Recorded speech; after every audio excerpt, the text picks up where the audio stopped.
मैं आपको यहाँ पर कुछ दिखाने के लिए लाई हूँ कि दरियाबाद बाराबंकी में लाल बहादुर शास्त्री इंटर कॉलेज है। ये विद्यालय अपने आप में बहुत महत्वपूर्ण स्थान रखता है इस ज़िले में। तो देखिए, आपको मैं दिखाती हूँ इस विद्यालय को। आप देखिए कितना खूबसूरत, जल्दी इसकी रंगाई और पुताई हुई है। काफ़ी सुंदर लग रहा है ये विद्यालय। तो इस विद्यालय के बारे में मैं आज आप लोगों को कुछ बताऊंगी। इस विद्यालय के प्रधानाचार्य जी के बारे में, जिनके अथक परिश्रम से ये विद्यालय जो है आज इस स्थिति में आया है। कोई भी विद्यालय या कोई भी संस्था बनती है तो वहाँ के छात्रों, शिक्षकों, प्रधानाचार्य और प्रबंधक के सहयोग से, अथक परिश्रम से। तो ऐसा ही ये विद्यालय है। यहाँ के जो प्रधानाचार्य जी हैं, आज मैं आपको उनसे मिलवाऊंगी। तो आइए देखते हैं, आइए चलते हैं उनके ऑफिस में, देखिए वो क्या कर रहे हैं।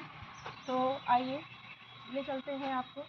इस लाइन को पढ़िए, हरबंश राय बच्चन जी की ये लाइन है। कोशिश करने वालों की कभी हार नहीं होती, लहरों से डरकर नौका पार नहीं होती। आइए चलते हैं प्रधानाचार्य जी के ऑफिस में और आपको उनसे मिलवाते हैं। 1950 ईस्वी में स्थापित हुआ था। सभी प्रधानाचार्य लोगों की सूची लगी हुई है। आज आप से जिससे मिलवाने लाए हैं वो हैं श्री आनंद कुमार श्रीवास्तव जी। मार्च 2023 अप्रैल 2019 से मार्च 2023 तक उनका कार्यकाल है। तो चलिए देखते हैं। साथियों, अभी मैं जिनके बारे में आपसे बता रही थी, श्री अनंत कुमार श्रीवास्तव सर जी से आज मैं मिलने आई हूँ। और इनकी लोकप्रियता के विषय में क्या कहें, अगर हम कुछ कहते हैं तो एक तरह से मान लीजिए कि सूर्य को दीपक दिखाने जैसा होगा।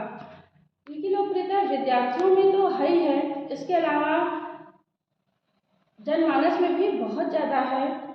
तो इनके लिए मुझे जो लाइन सबसे अच्छी लगी वो मैं अभी बोलना चाहती हूँ। चढ़ता है तो शख्स बस अपने किरदार से, चढ़ता है नज़रों में शख्स तो बस अपने किरदार से, यूं ही किसी इंसान की इज्जत नहीं होती। आइए मिलते हैं। सर प्रणाम। सर, विजय आर्ट अकेडमी में आपका स्वागत है। सर, अपने बारे में थोड़ा सा आप कुछ बताइए जिससे लोगों को प्रेरणा मिले। हमारा जो चैनल है वो चैनल कला के विद्यार्थियों के लिए है, जो तैयारी कर रहे हैं, टीजीटी और पीजीटी की तैयारी कर रहे हैं, उनके लिए है। तो कुछ प्रेरणादायी बातें हम आपसे जानेंगे कि किस तरह से अपना जीवन जिया जाता है। और आपका जीवन एक तरह से माना जा सकता है कि सफल जीवन, एक छात्र के रूप में, एक शिक्षक के रूप में और आज एक प्रधानाचार्य के रूप में एक सफल जीवन कहा जा सकता है। तो आज आपसे हम लोग कुछ गुण सीखेंगे। तो सबसे पहले सर आप बताइए कि आपका जन्म कहाँ पर हुआ? बहुत बहुत धन्यवाद आपको कि आपने इस विषय पर हमसे बात करने की चेष्टा की। मैं हृदय से आपका आभार व्यक्त करता हूँ। मेरा जन्म नवाबगंज तहसील में एक ग्राम माती है, वहाँ हुआ था। और प्रारंभिक शिक्षा गांव की प्राथमिक पाठशाला में हुई और उसके उपरांत कक्षा 10 की शिक्षा पड़ोस में राष्ट्रीय उद्योग आश्रम हायर सेकेंडरी स्कूल मटियारी है, वहाँ से मैंने उत्तीर्ण। उसके बाद की शिक्षा मेरी इसी विद्यालय में हुई। 5 सितंबर 1974 को मैं दरियाबाद आया और इस विद्यालय में आकर के मैंने प्रवेश किया। इस संदर्भ में एक निवेदन करूँ कि मेरे पूज्य भाई साहब मुझको यहाँ लेके आए और उन्हीं के मार्गदर्शन में मुझे आगे बढ़ने का अवसर मिला। एक बड़े भाई के रूप में, एक पिता के रूप में, जितने भी हमारी उपलब्धियां हैं उसमें उनका श्रेय सबसे ज़्यादा है। और रह करके हम रहते थे यहाँ पर, पढ़ाई करते थे, तो उन्हीं के साथ रह करके मेरी उपलब्धियां हुई या जो कुछ मुझे मिला तो इस दरियाबाद की पवित्र धरती से मिला। सर, आप कितने भाई बहन थे? हम 4 भाई और 1 बहन और सभी शासकीय सेवा में रहे। सबसे बड़े भाई साहब यहाँ पर कार्यालय अधीक्षक रहे, मैं उन्हीं के साथ रहता था। और कक्षा 11 से लेकर के एमए तक की शिक्षा मैंने उन्हीं के साथ यहाँ दरियाबाद में रहकर प्राप्त की। फिर उन्हीं के प्रेरणा से मुझे बीएड करने का अवसर मिला और फिर मैं इस विद्यालय में सहायक अध्यापक के रूप में कार्यरत हो गया। और फिर जब तक वो रहे, जब उनका स्वभाव था समाज में लोगों की मदद करना, वो स्वयं अपनी संसाधन से पुस्तकें खरीद के लोगों को दिया करते थे। ऐसे लोग समाज में सर बहुत नहीं, बहुत ही हाँ बहुत कम होते हैं, लेकिन उनकी एक भावना थी, अगर जानते थे तो नंगे पैर चले जाते थे, कहते थे जहाँ अप्लाई करो ये जगह निकली, और पूरी कोशिश करते थे। तो ये एक उनका बहुत ही मानवीय गुण था, और जिसकी चर्चा आज भी लोग करते हैं कि किसी की अगर कोई आवश्यकता पड़ी तो वही संस्कार सर आप में भी दिखाई देते हैं। हाँ, बहुत कुछ जो है श्रेय मिला है, क्योंकि साथ रहने का एक प्रभाव रहता है और उनसे मुझे बड़ी प्रेरणा मिली है। और उन्हीं की प्रेरणा से मैं शिक्षा जगत से जुड़ा और अध्यापक के रूप में कार्य करते हुए आज प्रधानाचार्य के रूप में मैं कार्यरत हूँ। सर उस समय जब आपकी नियुक्ति यहाँ पर हुई सहायक अध्यापक के रूप में, तो ये तो लगा होगा कि इसी विद्यालय से पढ़े और इसी विद्यालय में आप एक शिक्षक के रूप में आए, तो खुशी तो बहुत ही हुई। हाँ, निश्चित रूप से मन प्रसन्न हुआ था, क्योंकि हमें तो कई तरह से सीखने का अवसर मिला। जिन गुरुजनों से मैंने पाठ पढ़ा, उन्हीं गुरुजनों के साथ कर्म क्षेत्र में भी सीखने का अवसर मिला। और इस संदर्भ में मैं एक दो नाम लेना चाहूँगा। परम श्रद्धेय रामकृष्ण चतुर्वेदी जी, डॉक्टर नारायण सिंह जी, डॉक्टर श्रीपद अवस्थी जी, और भी सारे गुरुजनों ने, हमारे अन्य गुरुजनों से मुझे प्रेरणा मिली, जिसमें हमारे आदरणीय मंगल प्रसाद जी थे, साहित्यकार थे, बड़े सहृदय व्यक्ति रहे हैं। और मतलब जितने भी थे उस समय, मैं कहाँ तक सूची गिनाऊं, सबका योगदान रहा है, और सब मुझे तराशने में, बनाने में सबका योगदान रहा है। तो मुझे काफ़ी लाभ मिला यहाँ पर, एक विद्यार्थी के रूप में भी और एक शिक्षक के रूप में भी। और उनके गुणों को मैं लेकर के कोशिश करता था कि अपनी जो भी कुछ उपलब्धियाँ हैं विकसित करूँ। तो सर ये शिक्षक बनने का सपना आपने विद्यार्थी जीवन में ही देखा था, यही बनने के लिए सोचे थे, या कुछ और भी सपना था आपका कि कुछ और बनना चाहते थे और इंसिडेंटली शिक्षक बन गए? नहीं, ऐसा नहीं है। हम मतलब मूलतः शिक्षक वृत्ति रही मेरी। और मैं थोड़ा सा व्यवधान दूंगा कि इसके पहले मैं विकास खंड कार्यालय में भी कार्यरत था, और अगर मैं वहीं रहता तो खंड विकास अधिकारी के रूप में मैं सेवानिवृत्त होता। लेकिन पता नहीं क्यों शुरू से माहौल ऐसा था कि पठन पाठन का माहौल था, और एक इच्छा थी कि हम शिक्षा जगत में रह करके कार्य करें, क्योंकि बड़ा पुनीत क्षेत्र है और इससे हमें बच्चों से, समाज से जुड़ने का अवसर मिला। और मैं मानता हूँ कि मैं कितना सफल हुआ हूँ इसका मूल्यांकन तो समाज करेगा, लेकिन मैं अपने कार्यों से संतुष्ट हूँ। और शिक्षा के प्रति और शिक्षा जगत के प्रति मेरा लगाव था, है और रहेगा। एक शिक्षक के लिए सर यही बहुत बड़ा काम है कि लगाव। अगर शिक्षा के क्षेत्र में आप आए हैं तो उस क्षेत्र से आपको प्रेम होना चाहिए, आपका लगाव होना चाहिए, तभी आप पूरी निष्ठा और पूरी ईमानदारी से इस क्षेत्र में कार्य कर सकते हैं। तो शिक्षक के लिए सर, आप जैसे बहुत सारे शिक्षक हैं, बच्चों में विषय के प्रति रुचि कैसे उत्पन्न करें। लोग कहते हैं बच्चे पढ़ना नहीं चाहते हैं या नहीं कुछ करना चाहते हैं, अपना 100% नहीं देना चाहते हैं, हम लोग तो देते हैं। तो इसके बारे में आप क्या कहेंगे कि अध्यापकों को बच्चों से कैसे जुड़ना चाहिए? प्रथम तो ये है कि बच्चा जो हमारे यहाँ प्रवेश लेता है तो मेरा बच्चा है, और जैसे हम अपने बच्चे के लिए प्रयास करते हैं कि उसका बढ़िया माहौल मिले, बढ़िया पढ़ाई करे, तो आत्मीयता जो है एक बहुत बड़ा संबल है। आप बच्चे के सहृदय होइए और सबसे बड़ी चीज़ ये है कि आपके पास जो बच्चा आया है उसी भावनाओं के कारण आया है। और मैं जब तक मैंने पढ़ाया, और आज भी मैं शिक्षक के रूप में ही अपने को मानता हूँ, और आप समझें कि हिंदी विषय मेरा था तो 97 नंबर 97 हाईएस्ट नंबर है हमारी जैनब खातून का।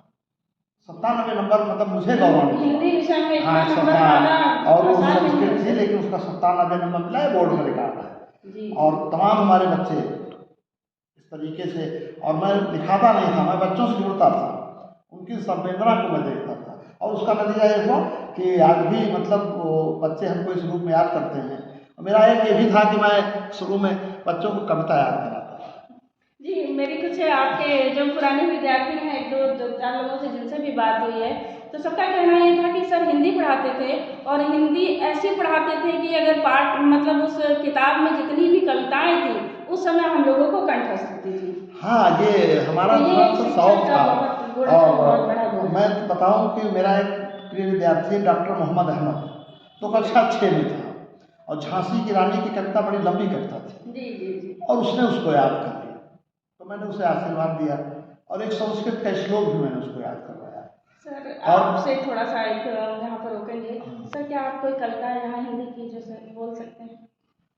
हिंदी में तो बहुत सी कविताएं हैं, लेकिन मैं अपना आदर्श मानता हूँ जयशंकर प्रसाद जी को, और उन्होंने एक संदेश दिया। संदेश सबके लिए, समाज के सारे क्षेत्र के लिए है कि इस पथ का उद्देश्य नहीं है शांत भवन में टिक रहना, किंतु पहुंचना उस मंजिल तक जिसके आगे राह नहीं। और जयशंकर प्रसाद जी कितनी महत्वपूर्ण पंक्तियां कहते थे, शक्तिशाली हो विजयी बनो, विश्व में गूंज उठे जाएगा, बिना किए कुछ होता नहीं है। अभी मैं थोड़ा सा इस ओर आपको बताऊं कि जो वर्तमान में हमारे जिला विद्यालय निरीक्षक महोदय हैं, हमारे बड़े संवेदनशील अधिकारी हैं, तो बाराबंकी में आए तो उन्होंने कुछ नई चीज देने की कोशिश की, नवाचार शुरू किया और उनके मंत्र के तरीके से बच्चों को एक चीज याद हुई, कोशिश करने वालों की हार नहीं। जी, मैंने देखा अभी आपने बाहर हाँ, तो ये हमारे श्रद्धेय ओपी त्रिपाठी जी की पंक्तियां थी और मुझे भी अच्छा लगा कि लहरों से डरकर नौका पार नहीं। और इससे हमारे बच्चे बहुत प्रसन्न होते हैं, अच्छे अच्छे गीत लिखे और उन बच्चों ने उसको कंठस्थ करके जो है प्रस्तुत किया, तो मैं गौरवान्वित होता था कि चलिए एक भावना जगी है, और भावना जब जग जाती है, भावना प्रधान व्यक्ति है तो सारे कार्य को कर लेता है। बच्चों की भावनाएं जगह और शुष्क शिक्षण कार्य में कुछ नहीं रखा है, रुचिकर होना चाहिए, संवेदनशील होना चाहिए और सरल भाव से जो दे अच्छे से अच्छा दे, क्योंकि यही तो आपके संदेश वाहक हैं। बच्चे ही तो समाज में आपकी कीर्ति का यशोगान करते हैं। मैं तो कहीं नहीं गया, लेकिन जो आपके द्वारा, आपके चैनल के द्वारा मुझे बताया जा रहा है, तो लगता है कि जरूर कुछ न कुछ आंशिक रूप से हम सफल हुए हैं। और अब तो सेवानिवृत्ति का समय आ गया है, क्षेत्र बदल रहा है जी। उसके बाद भी मैं शिक्षा जगत से जुड़ा रहूँगा, क्योंकि ये हमारी वृत्ति है। हम दुर्घटना के कारण नहीं आए शिक्षा जगत में, मैं स्वभावता आया, शौक से आया। हमारी प्रकृति थी कि हम नहीं शिक्षक बनाए, और शिक्षक तो बहुत महान माना जाता है, राष्ट्र निर्माता माना जाता है। और ये सही है कि शिक्षक अगर अपने कर्तव्यों का पालन करे, तो अगर एक बच्चा भी उसका बढ़िया निकल जाए तो उसको कहीं भी जो है कुछ कहने की जरूरत नहीं है, वही उसकी कीर्ति गाथा जो है वो। सर आमतौर पे समाज में जो धारणा ये है, लोगों की धारणा है ऐसी कि सरकारी विद्यालयों में सर पढ़ाई नहीं होती है, तो इसके बारे में आप क्या कहना चाहेंगे? आपके विद्यालय से मैं आप लोगों को बताना चाहती हूँ, इस विद्यालय में अनेक ऐसे विद्यार्थी हुए हैं जो आज देश में, समूचे देश में उच्च पदों पर आसीन हैं। तो सर से ही उनके बारे में जानते हैं, उनका नाम जानते हैं, किन किन पदों पर वो हुए हैं और इसी सरकारी विद्यालय में पढ़े हुए हैं। हम तो मैं आपको बताऊँ, ये धारणा बिल्कुल निर्मूल है कि सरकारी विद्यालयों में पढ़ाई बिल्कुल जी गलत है। मेरा अपना अनुभव रहा है कि जितने अच्छे तरीके से सरकारी स्कूल का शिक्षक पढ़ाएगा, गुणवत्तापरक पढ़ाएगा, उतना अन्यत्र जो है मैं आलोचना नहीं करता, लेकिन जो सरकारी शिक्षक है वो कितने चैनल को पार करके चयनित होता है, न जाने कितनी हाँ, वो बहुत ही समझ लीजिए कि तपस्या करता है, तपस्या करने के बाद उसका चयन होता है। तो जितने भी है, अरे भाई मैं भी प्राइमरी का पढ़ा हूँ, एडेड स्कूल का पढ़ा हूँ, और मेरे बच्चे भी इसी विद्यालय के पढ़े, इसी पढ़ करके आज वो अपने रूप में सफल हैं। बाकी इस विद्यालय की स्थापना जब हुई तो अखिल भारतीय स्तर, मैं आपको बताऊं कि ऑल इंडिया मेडिकल काउंसिल की जो सदस्य है डॉक्टर विजय लक्ष्मी नाथ हमारे विद्यालय की छात्रा है। ONGC में भूगर्भ शास्त्र का महाप्रबंधक है, भूगर्भ क्षेत्र का डॉक्टर आलोक बली मेरे विद्यालय के साथ। अभी लखनऊ के जो मतलब आर्थोपेडिक शीर्ष स्तर पर डॉक्टर संजय कुमार श्रीवास्तव मेरे विद्यालय के, डॉक्टर सुनील कुमार सिंह मेरे विद्यालय के हैं जो अभी अखिल भारतीय स्तर पर उनका चयन हुआ है। डॉक्टर हलीम आर्ट्स फैक्ट्री के जो है जनरल मैनेजर थे वो। और आपको बताऊँ डॉक्टर केशव राम जी विद्युत सेवा आयोग के सदस्य, उसके बाद चयन बोर्ड के सदस्य और बहुत महत्वपूर्ण पद। और जब भी बस्ता लेके आते थे बेचारे, नंगे पैर आते थे और इसी विद्यालय की धरती में उनको आगे बढ़ा दिया। और मैं अपने समय के बच्चों को बताऊं जो जिनको मैंने पढ़ाया है, इन बच्चों में सबसे पहले तो अगर हम नाम लें तो डॉक्टर सुमीत सिंह जी हैं। ये इस समय अभी तक तो ये हुए थे, अभी का चयन जो है वो अखिल भारतीय स्तर पर किसी संस्था में हुआ है, लेकिन बहुत ही मेधावी छात्र। इसी तरह से डॉक्टर हिमांशु चतुर्वेदी, लखनऊ के जो 3 नामचीन अस्पताल है उसमें बलरामपुर अस्पताल के वो चिकित्सा अधीक्षक हैं। सारे बच्चे उनसे प्रेरणा लेते हैं। इसी रूप में अभी आपको अखिल भारतीय सेवाओं में बताऊं, मेरा पढ़ाया लड़का है ललित कुमार मिश्र, भारतीय राजस्व सेवा का सदस्य, इसी विद्यालय में हमने पढ़ाया है। इसी तरह से अगर आपको और हम बतावें तो ये एक डॉक्टर राशिद हबीब मेरा पढ़ाया लड़का है, एक अतहर साहब हैं वो पढ़ाए हुए हैं। लखनऊ विश्वविद्यालय में अंग्रेजी के बहुत वरिष्ठ प्राध्यापक डॉक्टर रवीन सिंह, वो मेरे यहाँ पढ़े हुए हैं। डॉक्टर अजय वर्मा राजकीय इंटर कॉलेज सूरतगंज के प्रिंसिपल हैं, मेरे प्रिय छात्रों में से थे। डॉक्टर मोहम्मद अहमद मैंने बताया। इसी प्रकार से डॉक्टर विश्वनाथ द्विवेदी गौतम बुद्ध महाविद्यालय अम्बेडकर नगर में के विभागाध्यक्ष हैं।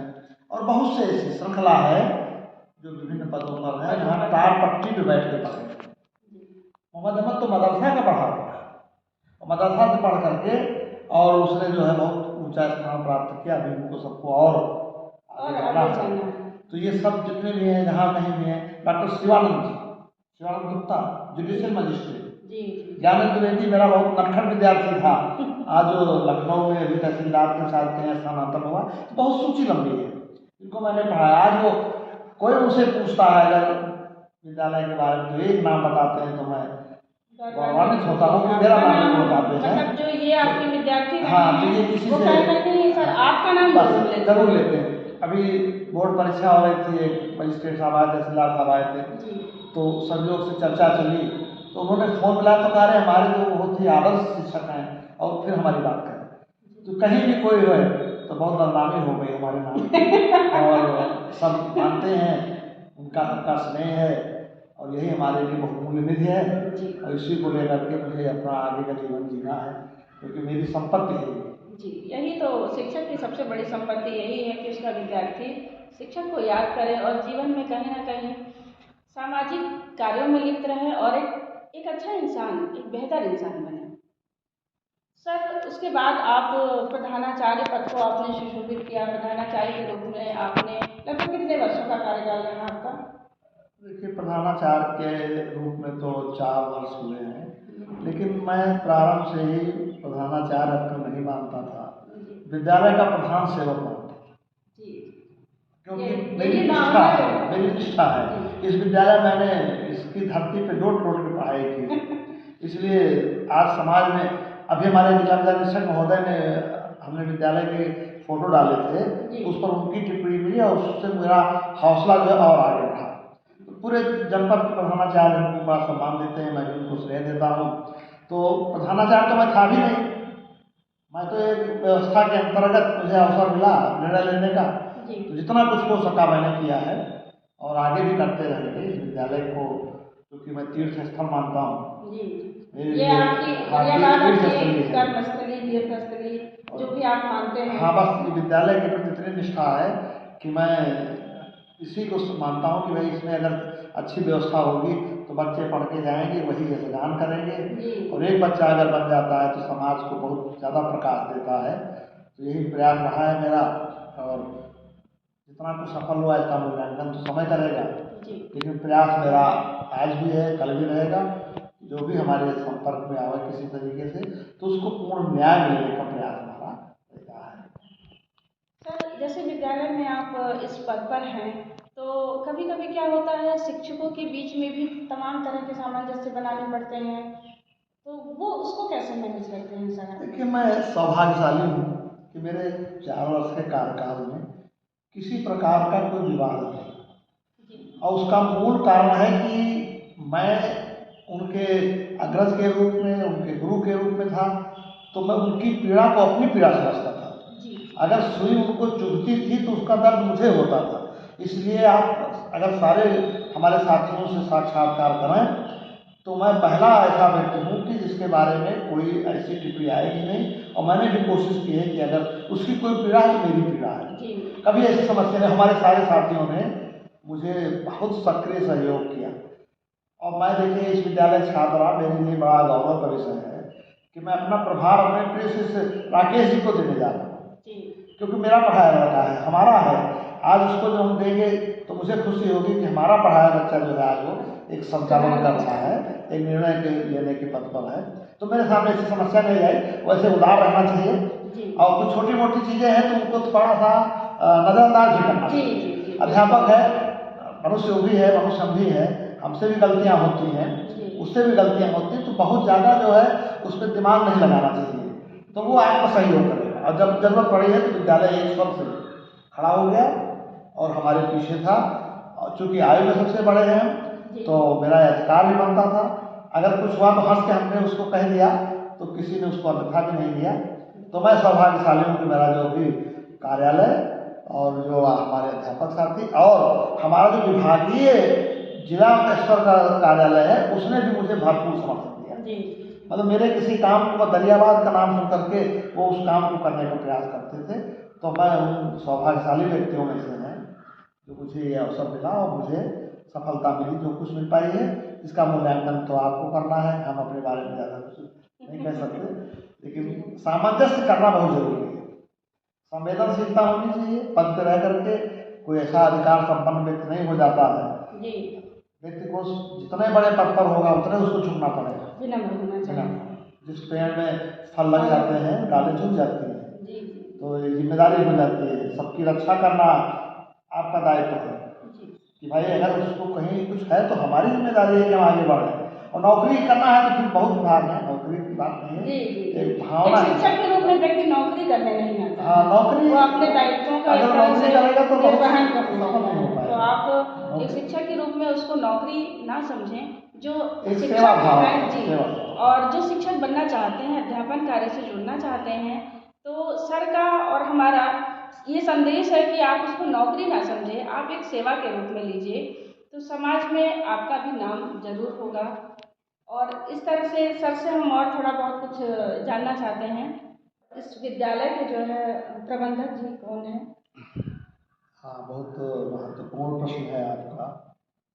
ये दरियाबाद का एक तालुकेदार घराना है और बली परिवार है।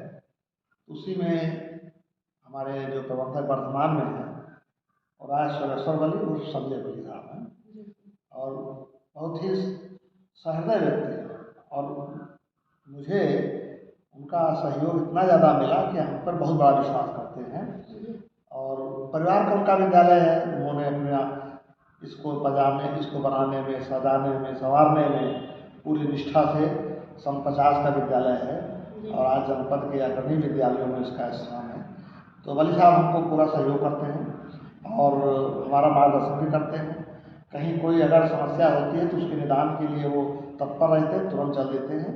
तो मैं इस मामले में भी बहुत सौभाग्यशाली हूँ कि हमारे प्रबंधक जी बहुत सहयोगी प्रकृति के हैं और मुझे उनका सहयोग और आशीर्वाद मिलता है। सर, आप अपने परिवार के बारे में कुछ बताइए, बच्चे क्या कर रहे हैं इस समय? हाँ, बड़ा महत्वपूर्ण प्रश्न है आपका। हम तो समाज में विद्यालय पढ़ाने में इतना तल्लीन रहे कि अपने बच्चों के बारे में ज़्यादा कुछ सोच नहीं पाए, लेकिन हमारे बच्चे इसी विद्यालय में पढ़े तो पढ़ करके आज वो इस स्थिति में है कि एक सम्मानजनक स्थिति समाज में कह सकते हैं। जो बड़ा, हमारे 2 बच्चे हैं और धर्मपत्नी जी हैं।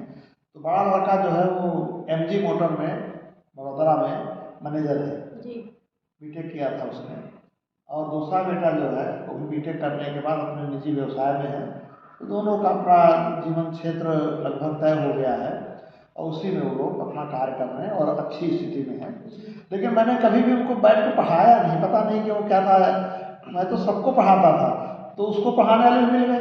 जी जी तो मेरी मान्यता है हम पढ़ाएंगे तो हमारे बच्चे पढ़ाने लग जाएंगे। और यही पढ़ाया मैंने इंटरमीडिएट तक, इंटर साइंस हमारे यहाँ है, और उसके बाद बीटेक में नाम लिखा दोनों बच्चे आपके हाँ हैं, दोनों यहीं यहीं पर यहीं पढ़े पर पढ़ाया हमने।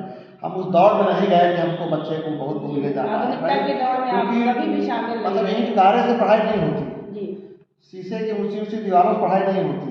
आदमी छप्पर में झोपड़ी में कहीं भी बैठ करके पढ़ लेता है। समाज में ऐसे न जाने कितने बहुत उदाहरण उदाहरण हैं, है। बहुत अरे उदाहरण भाई हैं। देखिए हमारे तो यहाँ आपने ईश्वरचंद्र विद्यासागर जी का नाम सुना होगा, डॉक्टर भीमराव अम्बेडकर साहब का नाम सुना होगा, कितने लोग हैं। एकलव्य का नाम सुनिए, अगर आप हमारी जी। प्राचीन गाथाओं देखें कहाँ उसको मिला, लेकिन वो कितना बड़ा धनुर्धर था। जी तो बस मेहनत करिए, और मेहनत में फिर वही पंक्तियाँ आएंगी कि कोशिश करने वालों की हार नहीं होती। कितने ये बच्चे, लाइन बहुत मोटिवेशनल हाँ ये बच्चन लगती जी की है, और सुनो तो इसमें बहुत कभी अच्छा हताश लगता है। नहीं होइए। जैसे और आप कभी भी बच्चे होते हैं, मान लीजिए किसी परीक्षा में जो है वो असफल हो गए, तो जी। असफलता में ही सफलता का मूल मंत्र है, पतझड़ के बाद ही बसंत आता है। ये लाइन जो है हमारे उन प्रतियोगी छात्रों के लिए है, बहुत अच्छी लगी ये लाइन कि पतझड़ के बाद ही बसंत आता है। न जाने कितनी असफलताओं को देखा है और कहीं ना कहीं हताश और निराश हो गए हैं, तो उन लोगों के लिए ये लाइन बहुत अच्छी है। इसको सुनिए और इस लाइन से प्रेरणा लीजिए और अपने जीवन में फिर से उतनी ही दुगनी तैयारी के साथ आप आगे बढ़िए। कहीं ना कहीं इस बार आप अपने अनुभव के साथ परीक्षा में बैठेंगे, तो इस चीज़ का ध्यान रखिए। कोई भी प्रतियोगी छात्र अपनी असफलताओं से निराश न हो और दुगनी लगन, दुगनी तेजी और दुगनी तैयारी के साथ आप परीक्षा में फिर से बैठिए। आप निश्चित ही सफल होंगे और एक शिक्षक के रूप में या जिस भी रूप में जिस भी चीज़ की आप तैयारी कर रहे हैं, उन सभी प्रतियोगी छात्रों के लिए ये संदेश है, आप जिस भी चीज़ की तैयारी कर रहे हैं आप उसमें निश्चित ही सफल होंगे।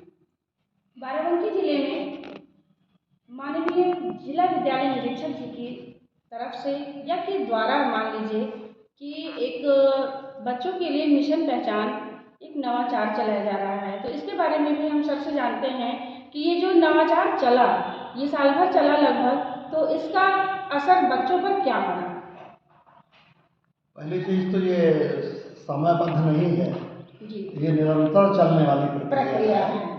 और मैं तो इतने दिन से शिक्षा जगत से जुड़ा हूँ, सन 82 से जुड़ा हूँ, लेकिन ये पहला अवसर है कि लीग से अलग हट करके हमारे वर्तमान जिला विद्यालय निरीक्षक महोदय ने एक नई धारा दी है, और बहुत अच्छा था। उन्होंने मतलब आप समझिए कि नारा सा दिया है, एक उद्घोष किया है कि बच्चे का ज्ञान वही गुरु की पहचान। तो बच्चे ज्ञान कितना भी होगा तो निश्चित रूप से उसके गुरु ने उसको उतना अच्छा निखारा होगा। और जनपद में इसकी परीक्षाएं भी कराई एक तिथि पर बहुत नियोजित तरीके से, और सारे विद्यालयों में एक सूचना पत्र निर्धारित किया और उस पर बच्चे आते थे, प्रतिदिन अपना कोई अच्छा सा विचार लिखते थे। और मेरे विद्यालय में भी तो ज़्यादा संख्या थी, तो मैंने सर से अनुमति लेकर के 2 उसके बनवाए स्थान, एक जूनियर के लिए एक सीनियर के लिए, और बच्चे आते थे और मैंने उन्हें पुरस्कृत किया है। तो वो एक मतलब ये चाहते हैं कि बच्चे की जो स्वाभाविक वृत्तियां हैं वो विकसित, वो वही तोता की तरीके से नहीं रखने वाली विधा से उनको वो पता नहीं, बिल्कुल असहमति है। जब भी हम लोगों से बात हुई, मीटिंग लिया, तो कहते कुछ नया करके दिखाओ, और नया करेंगे तो बच्चे उसी को जो है प्रणाम करते हैं, उसी का अभिवादन करते हैं जो बच्चे को बेहतर देने का प्रयास करता है। और बच्चों में असर हुआ कि जहाँ कहीं भी अभी बच्चे हमसे पूछ रहे थे कि सारा इधर नहीं होगा क्या, तो हमने कहा बिल्कुल होगा। थोड़ा विभागीय कार्य में थे, लेकिन हम समझ रहे हैं कि अप्रैल मई में इस प्रकार की फिर परीक्षा आयोजित होगी। और मैं भी चाह रहा था कि मैं व्यक्तिगत रूप से जो है इस परीक्षा को आयोजित करूँ, और जो हमारे कुछ अच्छे बच्चे थे जिनकी रुचि थी तो मैंने उन्हें पुरस्कृत भी किया है। नहीं, बच्चों ने अच्छा प्रदर्शन भी बहुत अच्छा प्रदर्शन किया है, उत्साहित थे वो, पढ़ाई का एक माहौल बना था, वो पढ़ रहे थे, अध्यापकों को परेशान करते थे। सही सी बात ये है कि बहुत से ऐसे होते हैं जो अपने विषय पढ़ा के चले जाते हैं, लेकिन नहीं, वो बच्चे तो बेचारे सब कुछ चाहते थे, अध्यापक उनके लिए देवता है, वो पूछते थे। तो बहुत से बच्चे हैं मतलब, और वो बच्चे पूरी निष्ठा से जो है इस परीक्षा को दे रहे थे। अब इतना बड़ा अभियान, इतना बड़ा जिला, कमियां रह जाती होंगी एक दो, लेकिन भावना बिल्कुल पवित्र थी। और इसके लिए मैं आपके इस चैनल के माध्यम से परम आदरणीय जिला विद्यालय निरीक्षक महोदय का अभिवादन करता हूँ, उनको प्रणाम करता हूँ कि उनकी जो धारा है ये बहुत ही अद्भुत है। एक नई चीज़ उन्होंने दी है, विद्यालयों में बच्चों में पढ़ने का एक ललक पैदा किया है, और वो चीज़ दिखाई देती है विद्यालयों में जो सूचना पट है। उस किसी भी विद्यालय में आप जाइए तो आपको कोई न कोई अच्छी बात लिखी दिखाई देगी। बच्चों को बोलने का अभ्यास कराएं, भाई प्रार्थना स्थल पे आइए, हाँ 2 मिनट की बात कहिए, हाँ झिझक दूर होती है। और एक से एक बच्चे छोटे छोटे उत्साहित हो जाते थे कि 10-10 लड़के आ जाते थे, तो हमारे पास तो समस्या होती थी किसको बुलाओ किसको न बुलाओ, चलो सबको बुलाओ। और एक चीज़ था, बहुत अच्छी चीज़ आपने याद दिलाई, हर शनिवार को वो खेल दिवस फंडे बनाते थे, बच्चे हमारे खेलें कूदें अध्यापक की देख रेख में, तो उनकी जो सहज स्वाभाविक वृत्तियाँ हैं वो विकसित होती हैं। केवल रट्टू तोता बन जाने से जो है उसका सर्वांगीण विकास नहीं होता।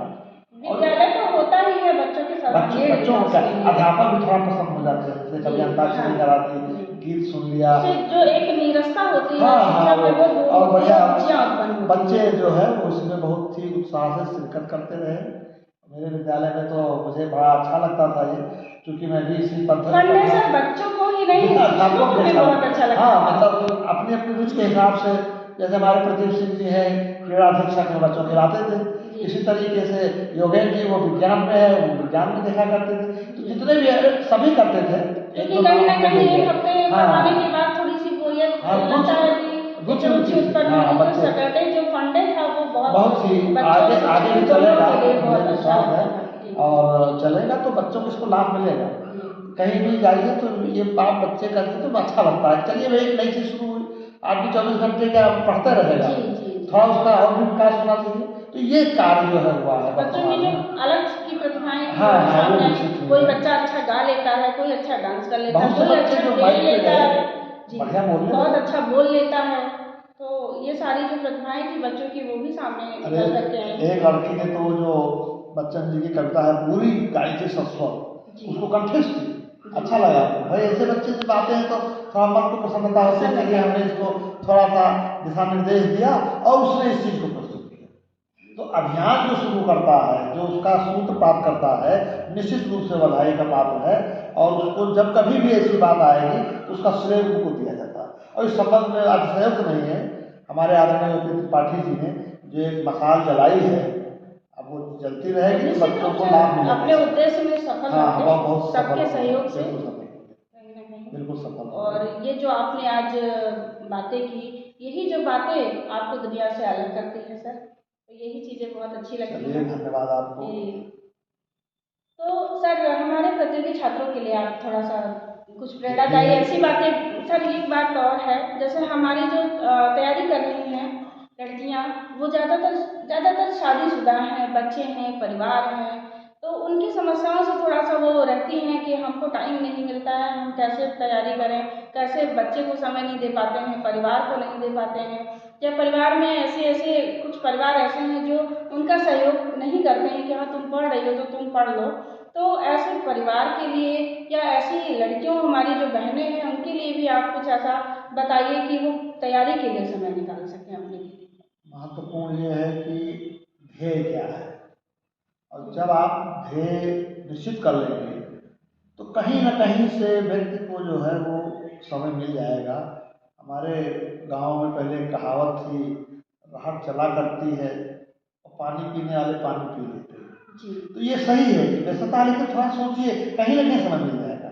और जो हमारे पौराणिक कथाओं में एक बात आती थी कि चिड़िया की आँख पे नजर रखो, तो जब आपका सब कुछ जा रहा है, आपका एक ही है अस्तित्व कि हमको आगे बढ़ना है, तो समय आपको निकालना पड़ेगा और समय मिल जाएगा।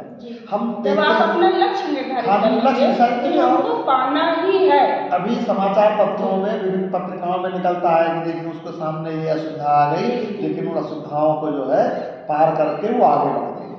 और परिस्थितियाँ जो है वो मनुष्य को दास बनाती होंगी, लेकिन कुछ ऐसे मनुष्य भी हुए हैं जिन्होंने परिस्थितियों को दास बनाया। तो बस ये है कि और एक चीज़ है, देखिए इसमें हमारे अभी नीरज जी की पंक्ति थी कि हो सकता है कहीं एक बार असफल हो जाए, तो कुछ सावन के मर जाने से, कुछ बादल के हट जाने से सावन नहीं मरा करता है, और कुछ सपनों के मर जाने से जीवन नहीं मरा करता है। अरे ध्येय बनाइए, आप आगे बढ़िए।